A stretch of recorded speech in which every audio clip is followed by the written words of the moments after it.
You're checking out the Investor Shed podcast with Nick Beveridge and Jeremy Kitchen. They're on the path to financial freedom and they're taking their community with them. Stay tuned for the best free real estate investing advice on the internet.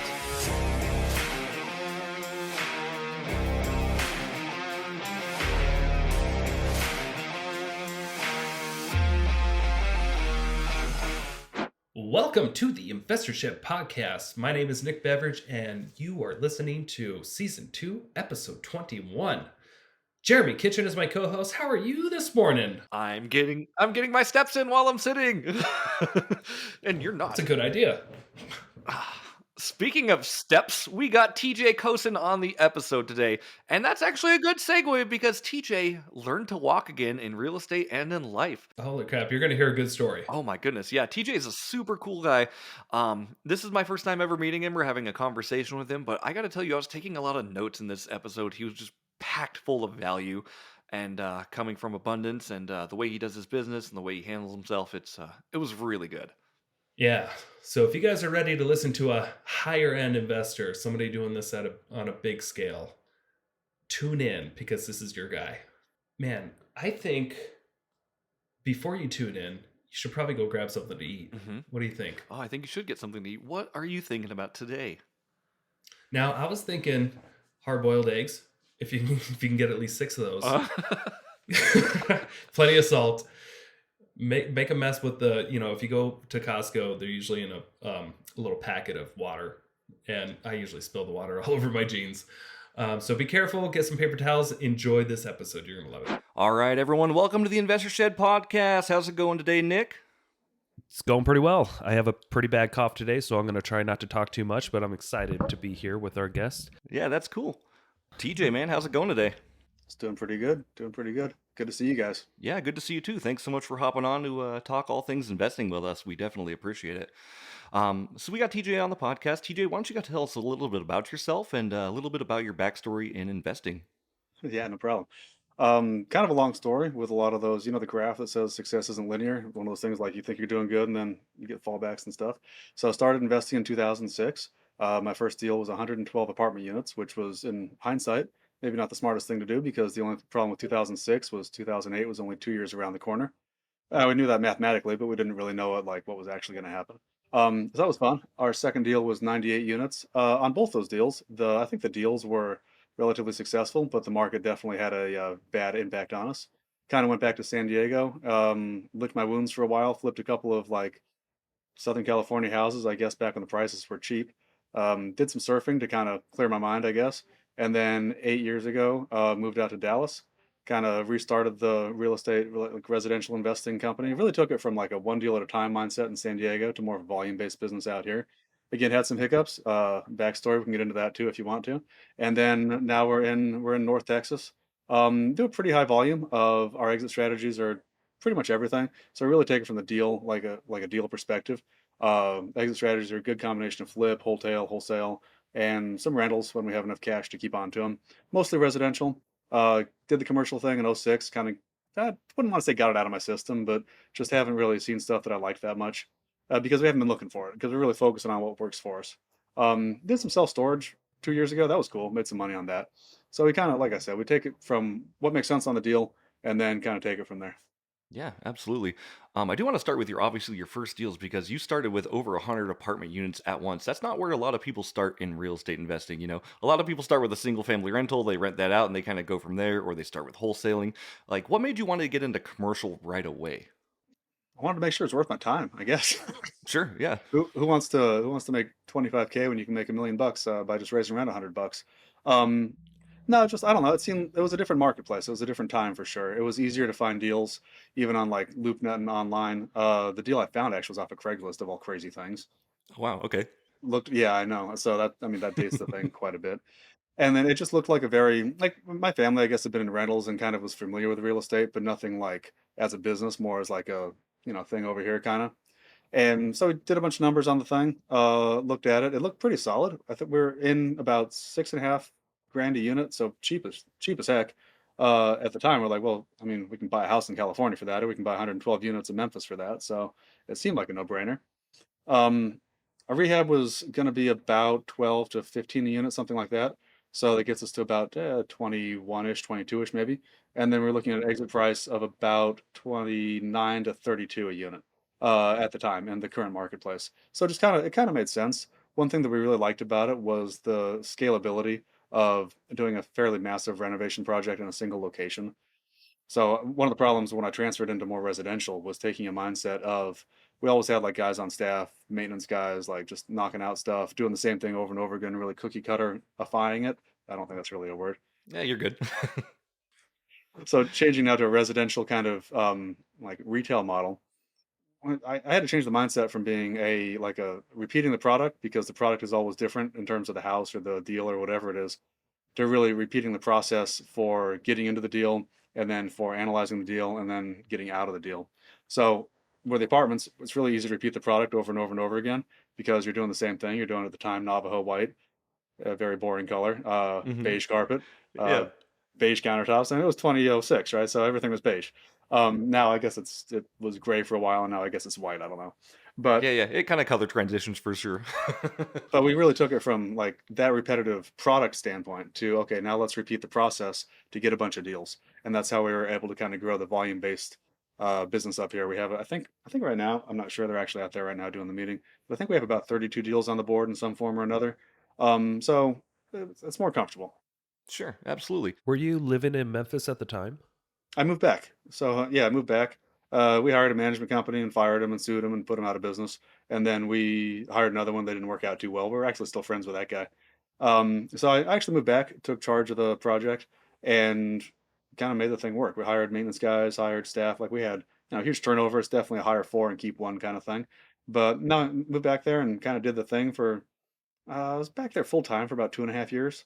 Uh, and then thing about like multifamily and commercial, it didn't really feel the effect until probably I would say maybe even spring '07, like fall '07, something like that. It was kind of a like latent effect.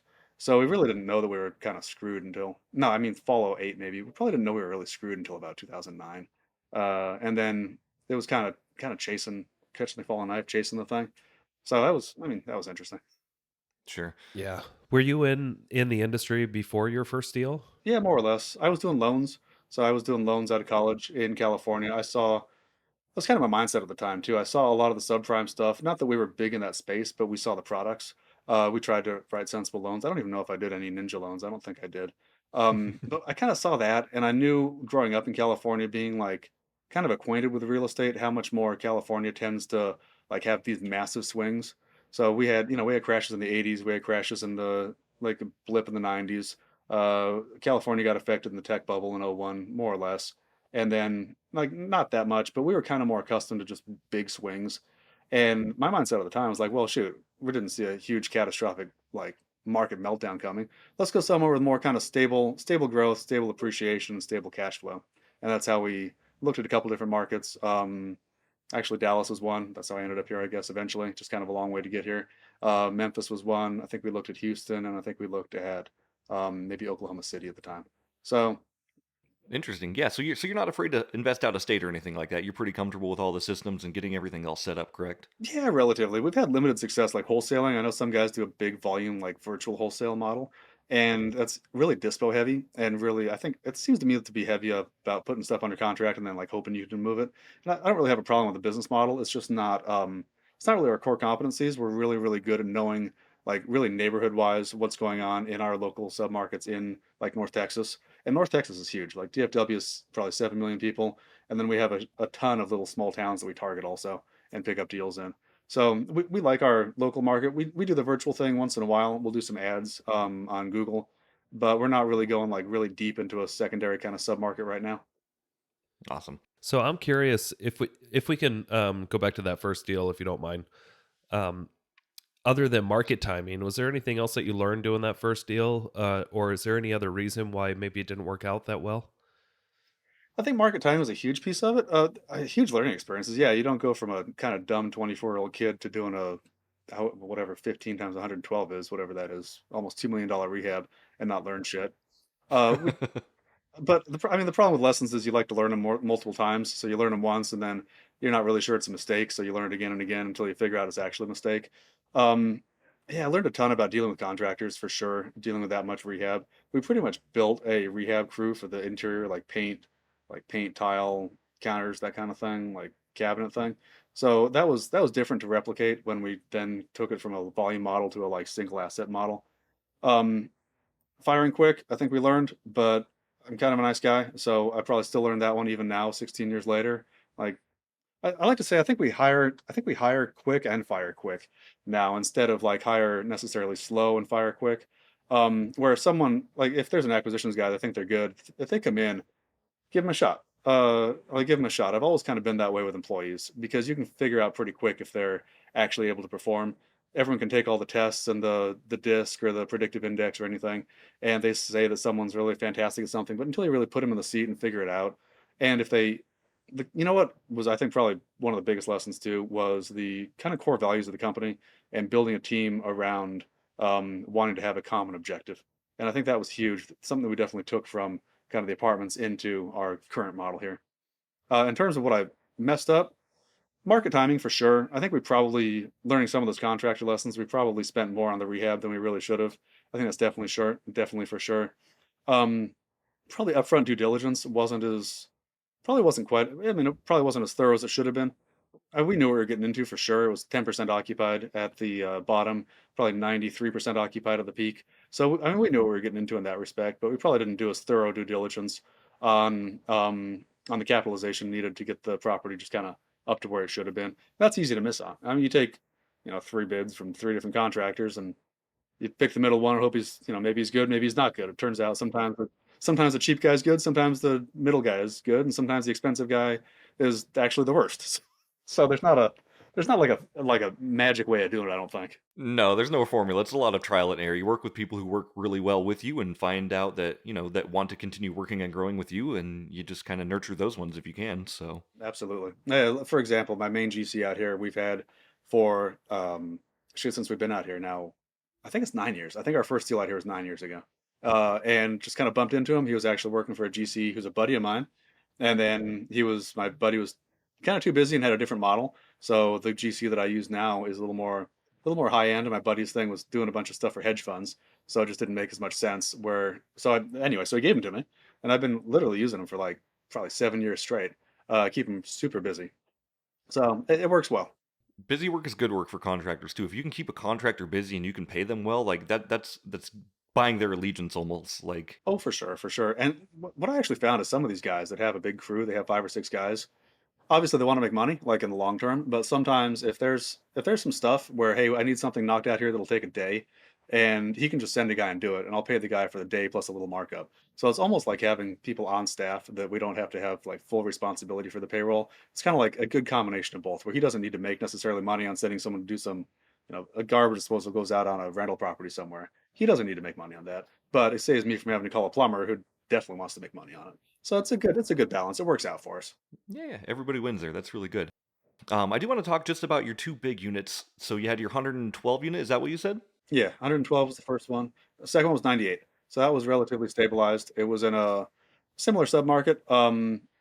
Yeah, I think similar would be accurate. Maybe not.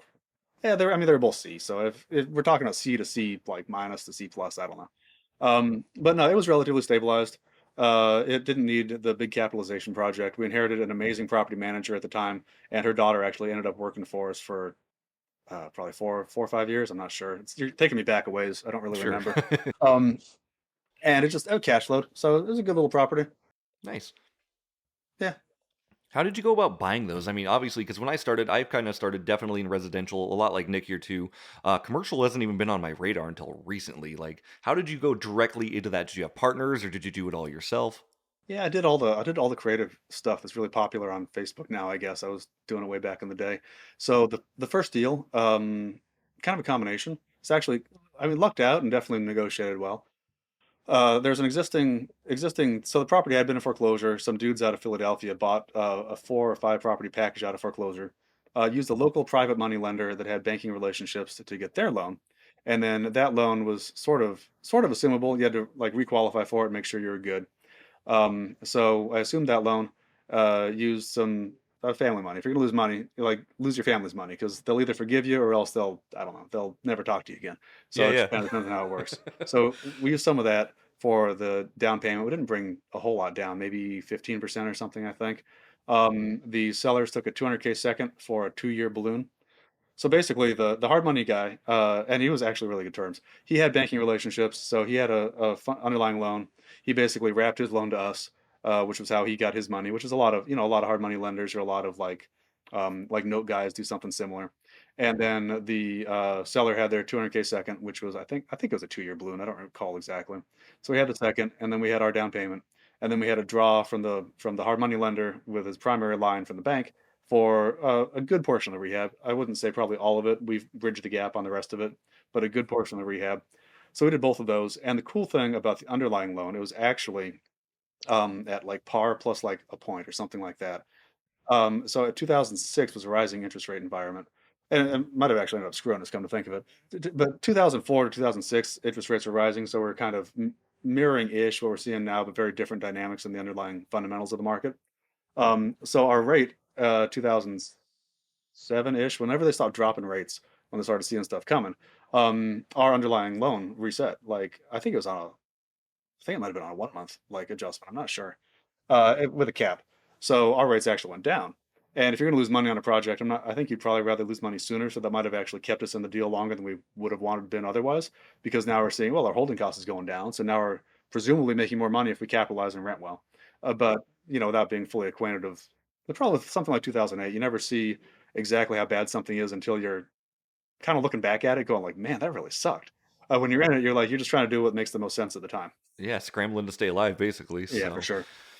I know, like, yeah, with us, because I'm a hard money lender too. So obviously, like what you said makes sense. Your hard money lender took your first position loan, and then the seller took the second position. But with us, like, we'd have to make sure that whatever that second position was, that still makes sense for the LTV, because that's still collateralized with that second position, right? So obviously, it was a good enough deal where your lender said yes, we're good, and your second was happy with it. That's what makes a pretty good loan. So, but obviously, you couldn't foresee the 2008 coming, unfortunately. No, So no, the fundamentals look pretty solid on the property. And again, I like to say that the rehab, the lease up, and a lot of that was really actually pretty successful with a lot of setbacks in the way. The biggest problem with commercial that I mean no one talks about in the guru space or in the like let's go just rock out and go space is if you have 100 units, more or less, and you raise rent $100 and you keep your expenses fixed, you just made $1 million. That's brilliant, right? Why didn't I think of that? Well, I did. The problem is if you're in a different environment and you have to lower rents, oh, rents never go down. Well, they never go down until they do. If you have to lower your rents by $100 to maintain your occupancy level while keeping your expenses the same, well, now you lost $1 million. I mean, that's the way the math works, unfortunately. that chart goes both ways for sure. It doesn't just go up. It's unfortunate. So that's more or less what happened. Our economic occupancy dropped from like 90 to probably 80, and our gross expected collections dropped by about 25% of the economic occupied units, more or less, something like that. Which I mean, that sucks, and that's how you lose money on a deal like that. Right. And I do want to talk about kind of going through the 2008 crash, because obviously you lived it. So, so how did that affect your business and your lifestyle going through that? Oh, it sucked. That wasn't fun. No, the business was pretty much 100% in the two properties in Memphis. I bought a house out there just to live in, and we renovated it, made some money on. But the business was fundamentally the apartments. So it's definitely a huge reset button. Anytime you go through like a catastrophic kind of event, in my opinion, and you can again talk about the backstory because that was actually more formative, I think, in a lot of ways. But anytime you go through like a catastrophic, like dynamic changing event, especially maybe when you're young, even at the time, I figured, I'd rather go through something like this at 26 or 7 or something like that, walking around with a migraine for 6 months at a time, dealing with this crap now, than and prepare myself for the skills that are necessary next time it happens. If it happens in 2023 or 2027 or 2030 or whatever it is, where because I had friends that were my parents' age that were overinvested in California real estate. And here's where everyone talks about like hedging real estate and a huge like a 2008. Well, why don't you just hold on? I had friends that were invested in like the Inland Empire in California, so like Los Angeles, and then like east of Los Angeles, where it's kind of deserty and stuff. Great markets, great markets, but those markets got hit in a horrible way, where some properties were dropping by 80%. There's no way to hedge when your property value goes down 80%. It doesn't matter. You can be 50% loan to value, you're still 20% underwater.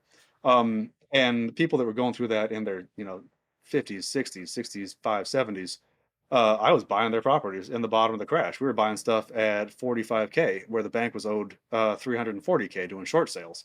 Probably should have kept more of those than we did. We kept a couple, but I'd rather go through that at 25, 26, 27, and then be able to kind of like see what's going on than go through it at the time of what would have been like older than my parents, maybe a decade older than my parents in their mid 60s or like 70s, and just have a portfolio hit to that effect.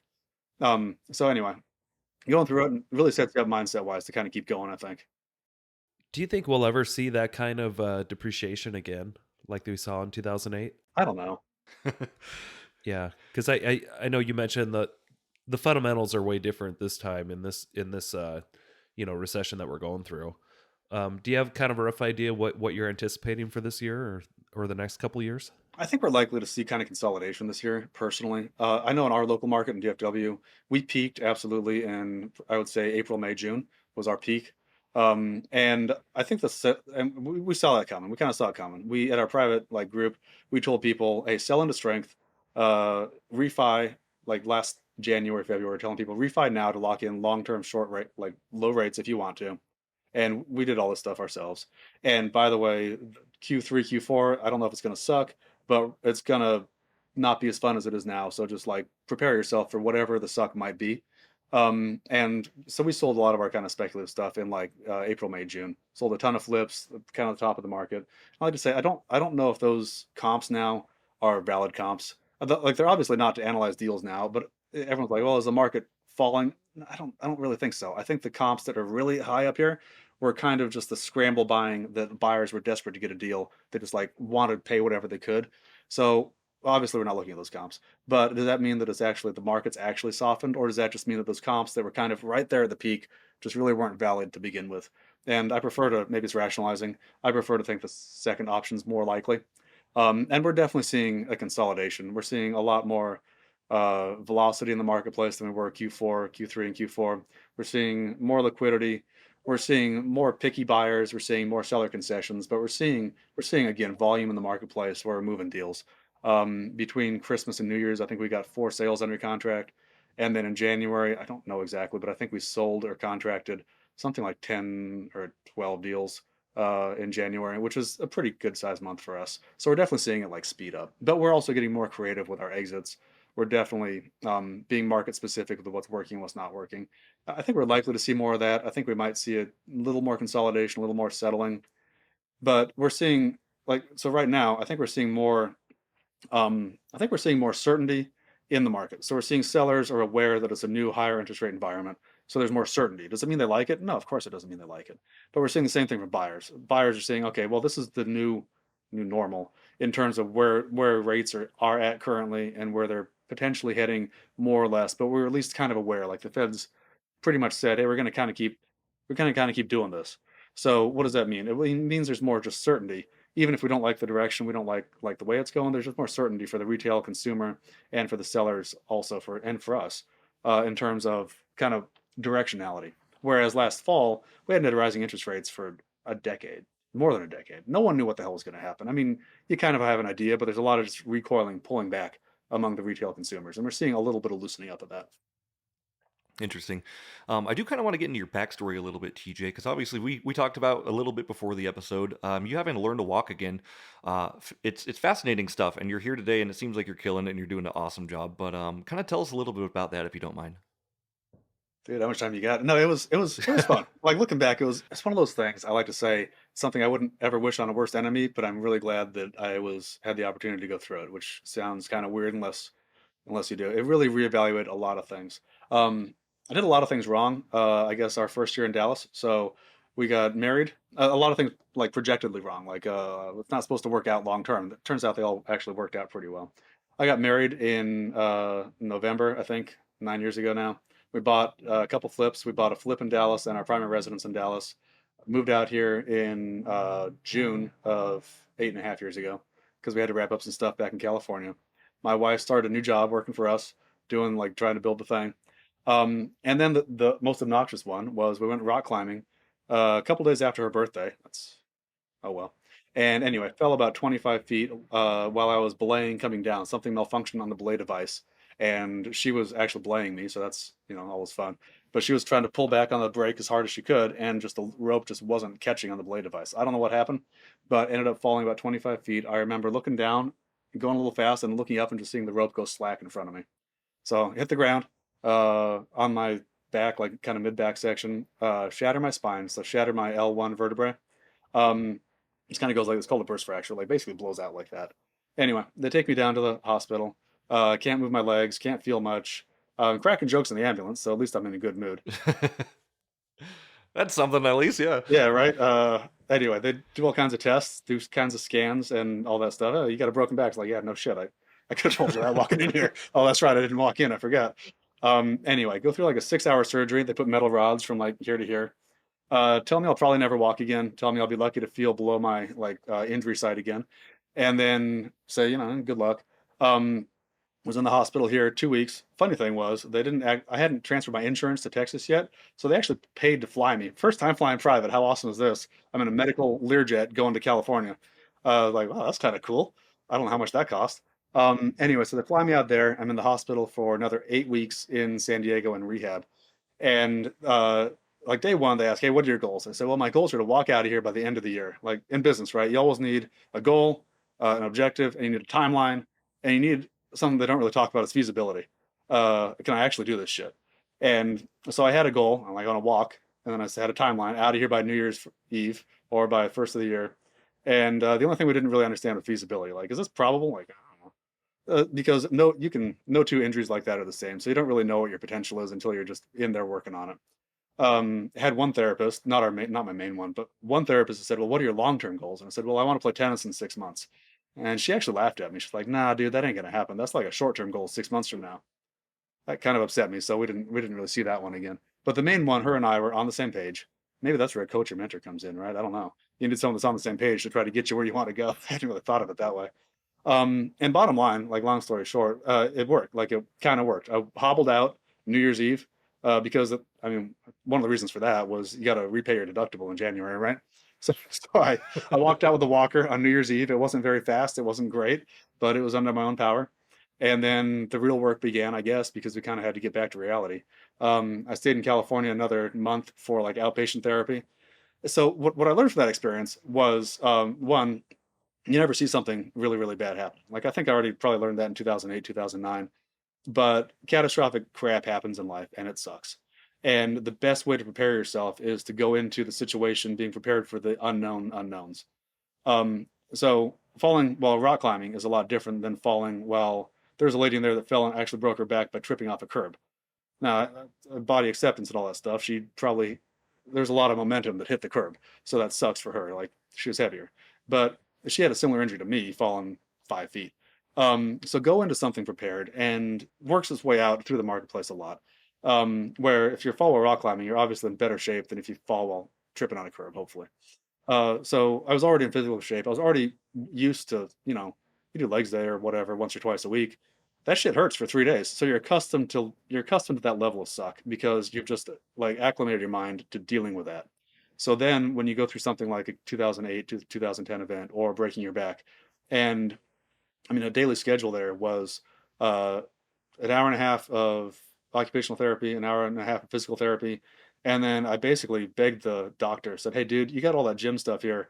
You guys have the gym open like 3 days a week for like the community use for assisted gym stuff. Can I go out there and do that?" And he thought I was nuts, but like, "Hey, can I go out there and like go lift some more weights?" And he was like, "I mean, yeah, if you feel like it." Like, well, beats the heck out of hanging out in my hospital bed and um, mixing my shots with my meds. I don't know. Let's go out there and let's go out there and get a workout on. It's something in, right?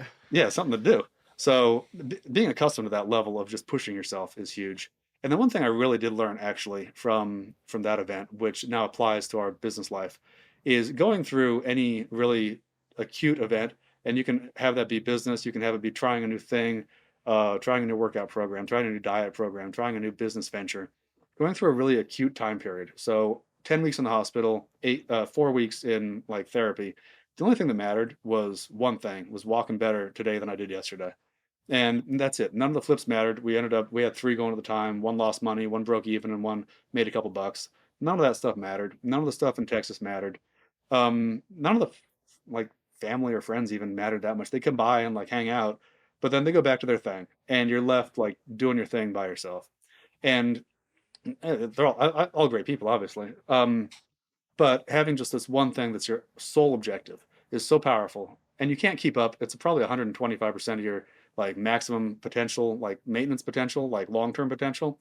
But for 10 weeks, for 12 weeks, you can work at 125% of your sustained potential at any time.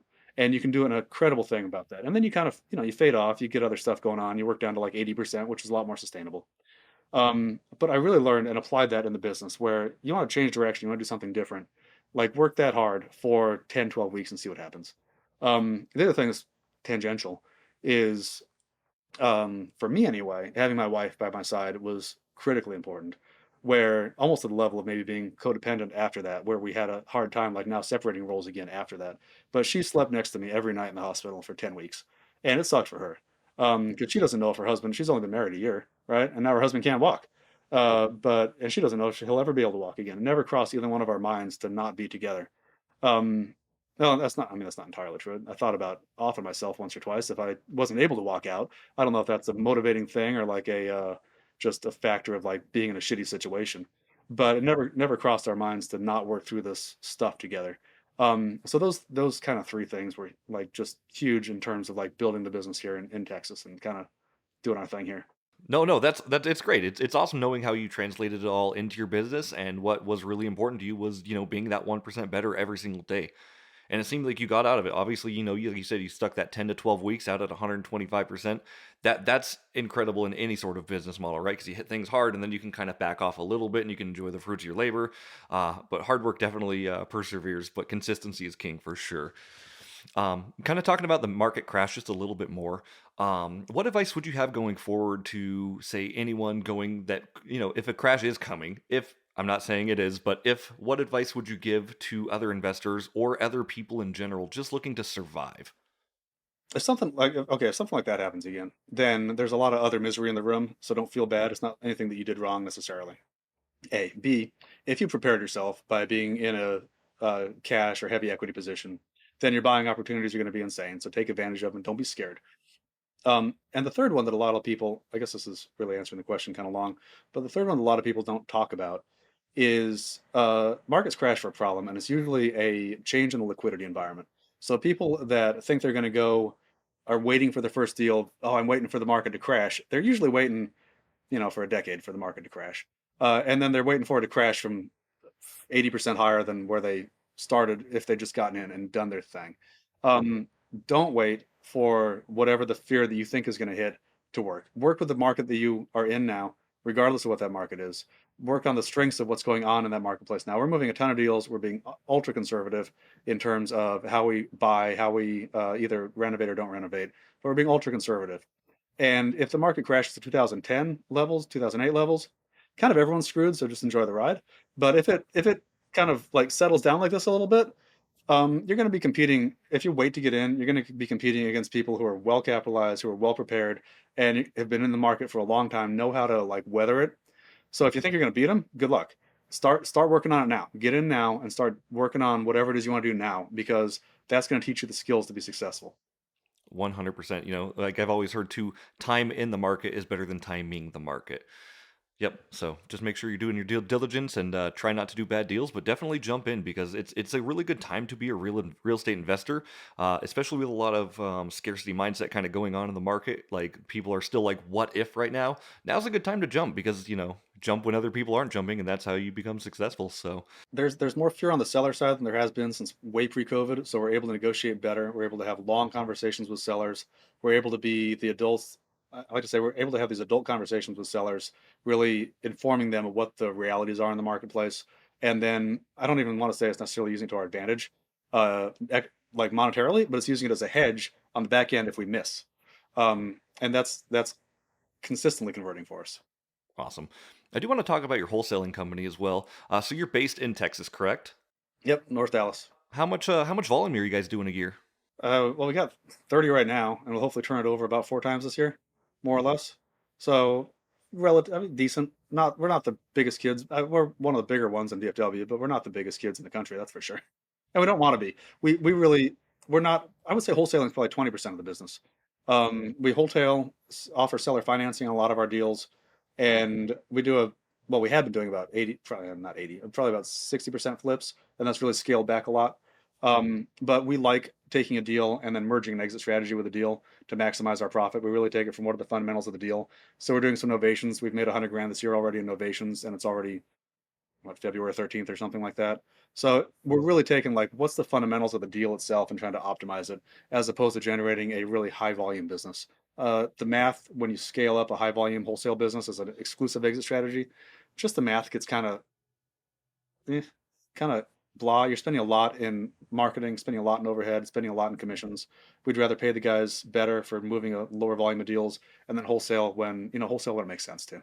So, when if somebody else wanted to do the same kind of production you're doing, like a little over 100 deals a year, what kind of organization should they expect to put in place as far as admin or salespeople on their team, disposition people? Can you give us a rough idea what your business looks like? Yeah, it really depends on what your marketing avenue is. That kind of dictates your personnel in a lot of ways. We're huge in PPC, we have been for about 5 years. So Google online advertising, that's a lot more hands off. If you're bad at it, it blows a lot of money and doesn't get deals, and that sucks. If you're good at it, then you can scale it up relatively well and get a good volume of deals. Um, there's always things you bump into with scaling any marketing avenue. Obviously, there's a traffic aspect, there's a competition aspect that drives up costs. There's all that stuff. But that was the fundamentals of building the business, where I was able to take it from my wife and I, like doing every step of the process, negotiating, sales, all that stuff, to starting to build a team around it, because that was always been the core of our marketing strategy. When you start to add other things onto that, we've got a pretty good presence in DFW, so we do a high level of referral business. People sending us deals that we'll either JV with on them or whatever, just buy it, or it depends. Walking through a wholesale, it doesn't matter. So, I mean, that helps as you start to gain visibility, I guess. Um, where we've been off and unsuccessful is cold calling, and cold calling so PPC is a high expense per lead, a lower volume business inherently. Like you can scale the volume, but like number of leads to get a deal is inherently lower volume than something like cold calling, where cold calling is a high volume of kind of mediocre leads that then you have to have a lot longer term follow up on. Um, that being said, follow up, like long term follow up, is actually working really well for us now on PPC, because before 2 years ago, I would say there were just other options in the marketplace where it's either who doesn't like a one call appointment? You go there, you sign the deal, and you're done. And the problem was if you didn't get it, someone else was going to get it on that first call. And now, if that someone else doesn't perform, now you want to be number two and you want to make sure you get it then. So a long term follow up is, I think, more critical now than it ever has been on both lead avenues. But PPC, cold calling, definitely is like higher volume of leads that requires long term follow up that you have to then optimize. So that's when you start building the sales team. Because I don't want to talk to these guys. Like that's the whole reason I built a team was so I don't have to talk to sellers. Right. I talked to a seller a year and a half ago, and we were in that damn flip a year. So that's not the best. That was crappy. I don't want to do that shit. Um, so anyway, so we have the acquisition guy, actually two people on Dispo, a senior and a junior Dispo. The junior Dispo is selling a lot of our seller finance stuff, so doing a lot of ads on like Facebook and Marketplace, things like that, and then selling offering owner finance. She's actually crushing it. Um, so that's working well. And then we have the education component. So we have ops manager that does a piece of that, and then his wife actually came on to do the education building. Turns out she's really smart, probably smarter than me. So she's doing a lot of the acquisitions, kind of training and acquisition like management too, and we'll go on like buy appointments. We go on a lot of our calls too. We find we get a better like deal when the sellers when we have a face on face, and if we're in a single market, that's a lot easier than if we're virtually working. My wife does all the on-market dispo, so anything that's a flip or a wholetail, anything like that. Um, that's it. I got a business partner. He's a good dude. He kind of runs shit, and I get to do the fun part. There you go. And then VAs are on and off. So if you're doing strictly cold calling, you need probably 3 VAs per acquisition guy. If you're doing like a hybrid model, maybe you get away with like 2 VAs per acquisition guy, and you supplement with PPC, and now maybe you have like 2 VAs and some good PPC, and you can afford 2 acquisition guys, something like that. I'm not trying to have a 20-person team. Like I don't want to deal with that many people. I don't like it. It's not fun. So you got your cold callers and you got your pay per click. Are you doing any what's it called, deal machining, or are you doing any buying any leads otherwise? Nah, we're way better than Deal Machine. Are you okay? Yeah, in terms of how flexible we are with the marketing campaign. Um, Deal Machine. Wait, is that the mailer thing? That's the driving for dollars one, but yeah, it does send out mailers as well. Oh, my bad. No, I mean, we'll drive for dollars. Uh, they'll door knock neighborhoods. I was thinking of the speed to lead, and there's nothing wrong with them. They're good people, but we don't really buy leads. No, we'll drive for dollars. We'll door knock a neighborhood. I mean, I won't, but if they need extra time or something, they'll do that and they'll cold call. In the past years, we bought a handful of deals from driving for dollars. It's not honestly, it's not a bad strategy. Any organic list, I guess you build that you can hit on a long-term follow-up is definitely going to have a higher hit rate uh, on a per lead basis than a mass cold call list. Gotcha. So you're not buying any leads. How are you getting them all into your funnel then at that point? Well, the VAs fill out a web form with the info, goes to the CRM, acquisition guys pick it up and start doing whatever they need to do.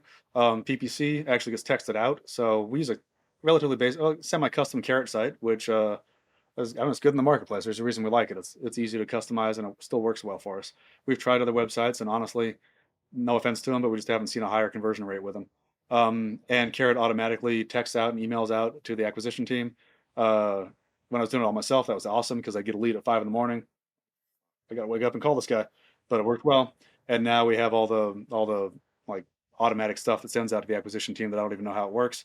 And lead comes in, I get to see it like, okay, someone's on it. They say they're on it, and then we follow up. We follow up later in the day or later in the week, depending on what it is. And then if it turns into a warm lead, it obviously goes down to the CRM and does like the follow up thing. Are you using a proprietary CRM or just a generic one? We use the Salesforce one. Shit, what's it called? It's one of the Salesforce based ones. Dude, I don't know how to log into that stuff. That's fine. Yeah, yeah. You got business partners for all that stuff.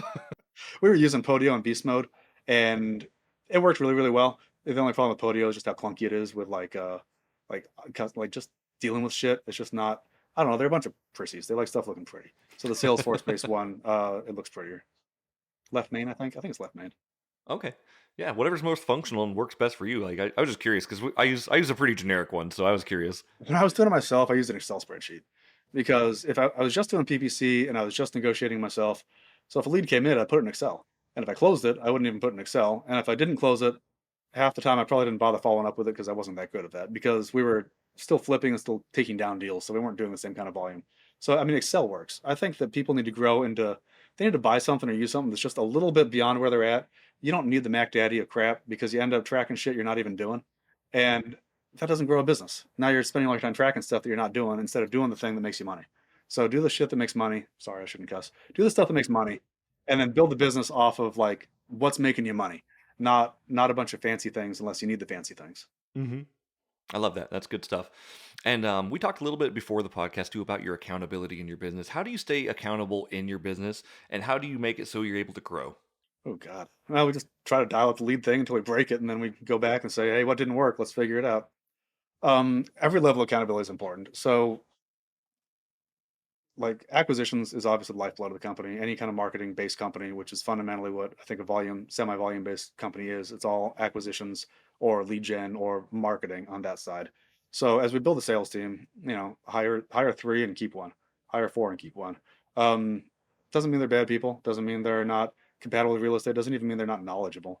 But if they're not following up, and that's where the CRM comes in. If they're not following up, if they're not filling it out, I mean, every sales guy's crap at filling out a CRM, right? Because they'd rather be talking on the phone to the sellers. But if they're not following it up, or if you call them out on not following it up, and if they don't have an answer for, hey, what's going on with that lead? Oh, I was about to call them back eventually. Like, I don't know what that means. What does that mean?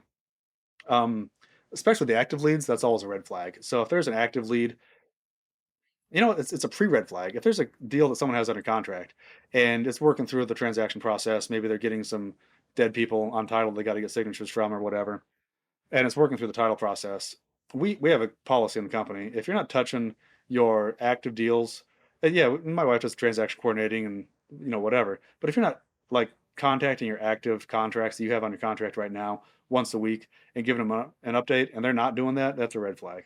Oh, I don't have an update. Like your update is there isn't an update. Your update is they're working on title. They're waiting on you for the seller information sheet. There's always an update. The update is, hey, dude, we're fixing to close next week. Everything's looking good. That's an update.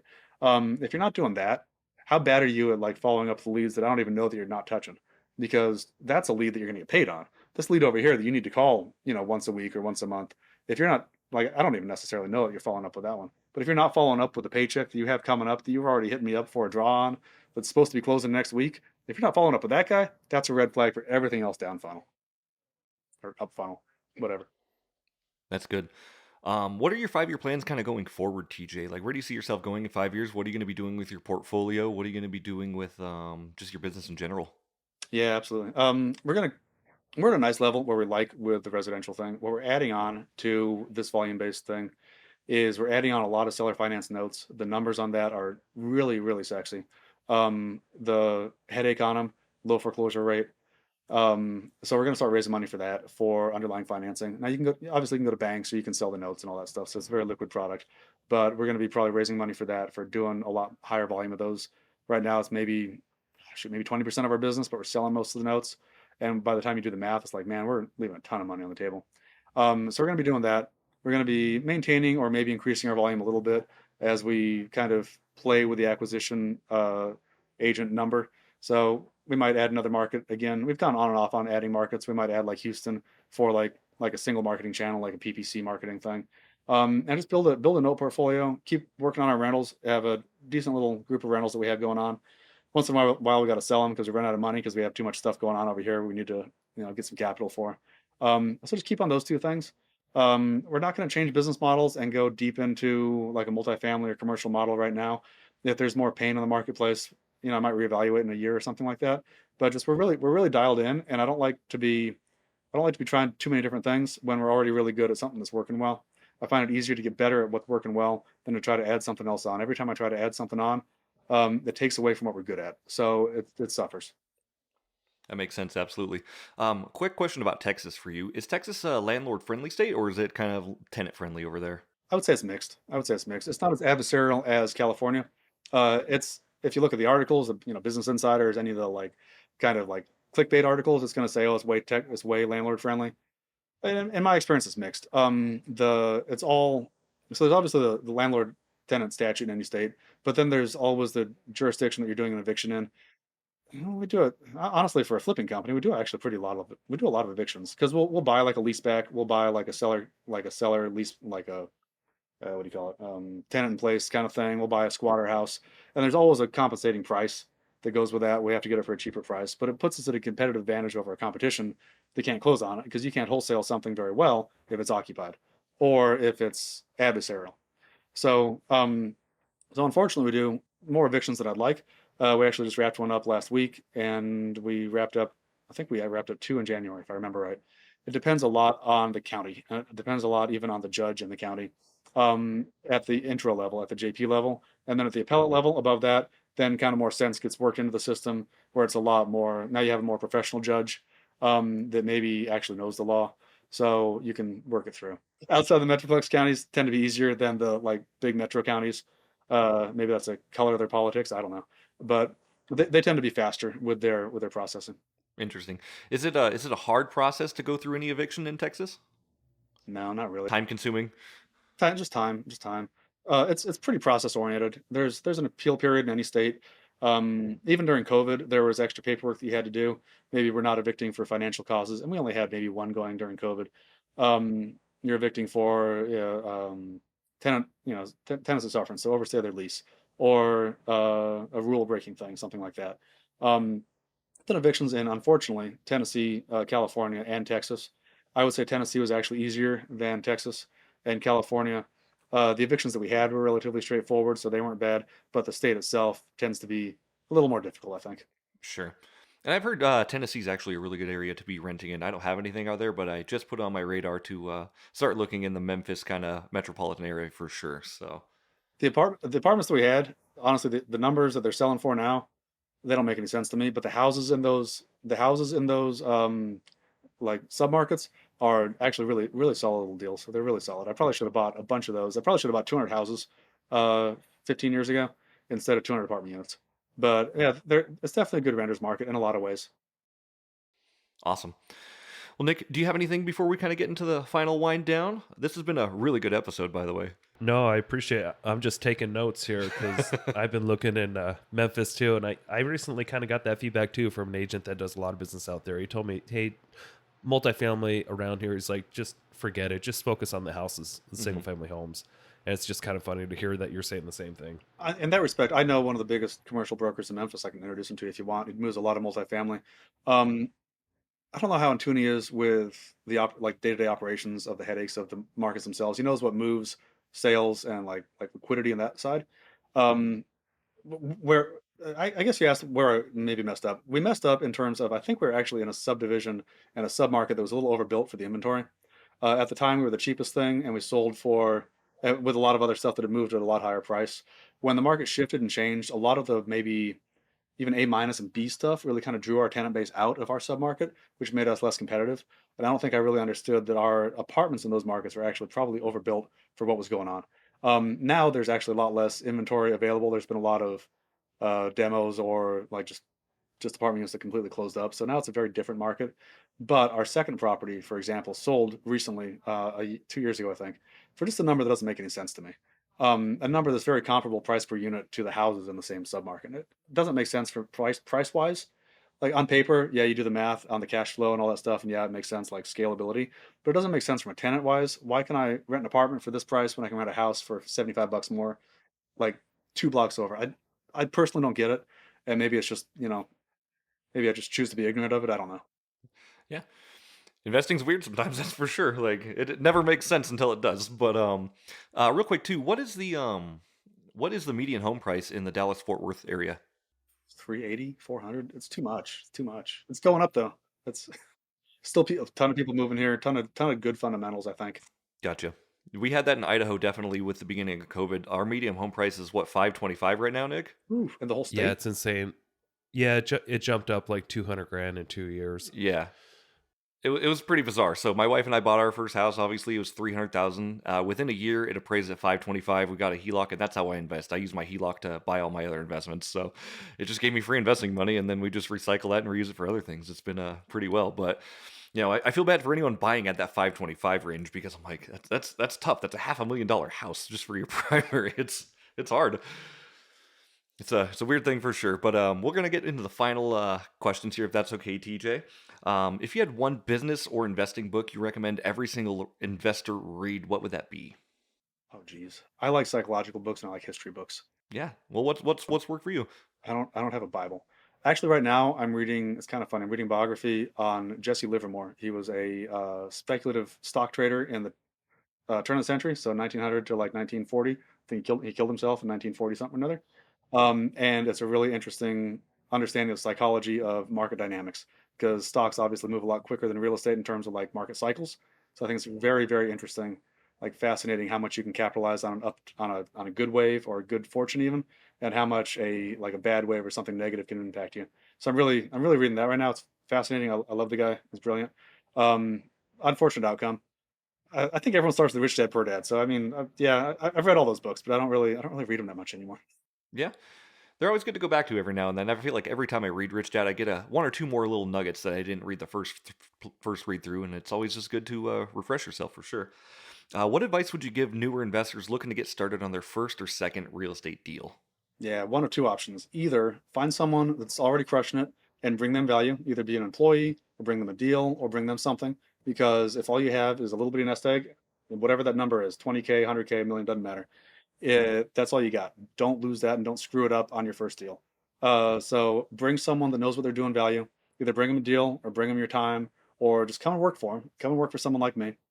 If you're already deep in a deal, know that whatever goes wrong on the deal might not necessarily be your fault, but it's your responsibility.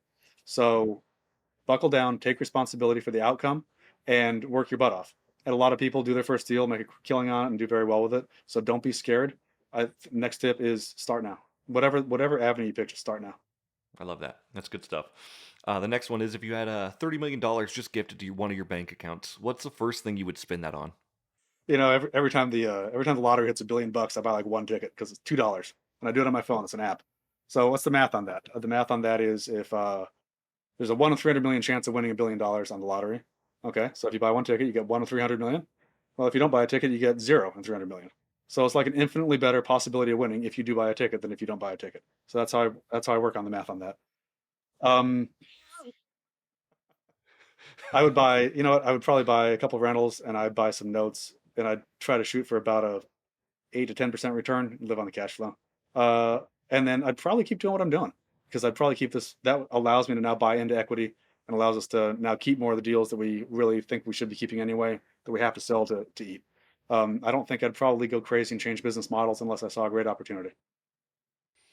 Next question for you, TJ. How do you define success? Um, Meeting your objective and living a good life with your family. Money doesn't matter. None of that stuff matters. Lose it all tomorrow. Go live in a trailer in the middle of nowhere. If you're good with your family, if you're fair to your friends, and if you live for a higher purpose than just the pursuit of money, pursuit of happiness, I don't like happiness because it's such a fleeting thing that just goes up and down. It doesn't last long. You want to be happy, go get a drink and get high. That'll get you happy. And then you'll have a headache the next day and feel like shit. I'd rather be a little more stoic, I guess, in terms of like the ups and downs and just be objective oriented. Fulfilling an objective and trying to accomplish just one step better, one day at a time, trying to walk out of the hospital and then trying to walk faster and then trying to play tennis is so much more fulfilling. You're not going to be happy. That's going to be very painful. You're not going to be happy doing that, but it's going to be so much more fulfilling. It's going to be so much more fulfilling. Success hurts. I love that. That's good. Yeah, success definitely hurts. Like you don't grow if you're not hurting. Basically, there's a lot of that for sure. Just a couple more questions for you. So, what do you do in your free time, TJ? I play golf. And I'm building a garden in my backyard with my daughter. My daughter's just turned 4 last week, Oh, have fun. 2 weeks ago. Um, anyway, so we're building a little garden with a little greenhouse. Yeah, so it's fun. That's very cool. If someone wanted to get on your buyers list for your wholesale deals, how would they go about doing that? Well, don't contact me for that because I don't even know what inventory we have.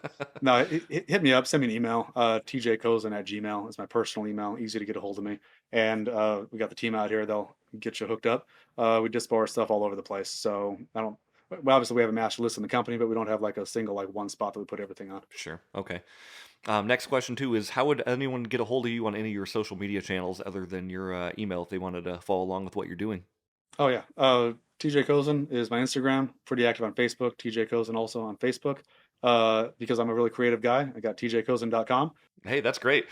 That's good branding. My personal website there. Super easy to get a hold of and super interested in helping people try to be successful in their real estate careers. I love that. This has been a really, really, really good episode. TJ, thank you so much for coming on today. We definitely appreciate it. Love to have you on in the future again and talk a little bit more with you. Nick, any closing thoughts before we kind of wrap this up? No, man, I just appreciate you sharing all your knowledge and what you've gone through, and a lot of good stuff here. So I'm excited. I'm excited to keep investing. Thanks for the encouragement. Well, thank you guys. I appreciate it. Yeah, man. Well, thank you. All right. Have a nice day. See you. Thank you so much for checking out the Investor Shed podcast. If you enjoyed your time, make sure to leave a 5-star rating and review on Apple Podcasts and Spotify. Follow along on YouTube, TikTok, and Instagram at The Investor Shed for shorts and promos about each episode. Do you want to be a guest or know someone who has great real estate investing advice and stories? Reach out to us at theinvestorshed@gmail.com.